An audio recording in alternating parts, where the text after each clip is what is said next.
School college ছেড়েছি প্রায় বহু বছর আগে, কিন্তু এখনও আমাকে পরীক্ষা দিতে হয় প্রায় প্রতিদিনই। পড়াশোনার ক্ষেত্রে যেমন এক একটা সাবজেক্ট আছে, যে সাবজেক্টগুলোকে দেখলেই আমাদের ভয় লাগে, গায়ে জ্বর চলে আসে, ভাবছি কিভাবে এই পড়াটা করব।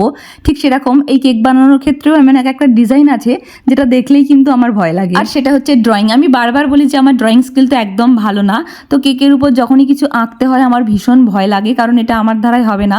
খাতা পেনে তবু চেষ্টা করতে পারি, কারণ রাবারের অপশন আছে, সেটা রাবার দিয়ে মুছে তুলে দেওয়া যায়, কিন্তু কেকের উপর যদি একবার ভুল হয়ে যায় তাহলে পুরো কেকটাই ম্যাচাকার হয়ে যায়। এই যে কেকটা আমি বানাচ্ছি, এটা একটা বোন অর্ডার দিয়েছে, আর এই ডিজাইনটা ওই সিলেক্ট করে দেয়, বাট ওকে আমার যেটা বলার প্রয়োজন আমি মনে করেছি সেটা বলেছি। তারপর আমাকে বললো ঠিক আছে, কোনো সমস্যা নেই, তুমি তোমার মতো করে বানিয়ে দিও, এই টাইপের হলেই হবে। প্রথমে আমি হোয়াইট ক্রিম দিয়ে যখন কাজটা করে নিয়েছি তখন ঠিকঠাকই ছিল, সমস্যাটা হয়েছে এই লেখাটার সময়। তো এখানে ব্ল্যাক কালারটা একটু বেশি পড়ে গিয়েছিল, তাই লেখাটা একটু ডিসমিস হয়ে গেছে।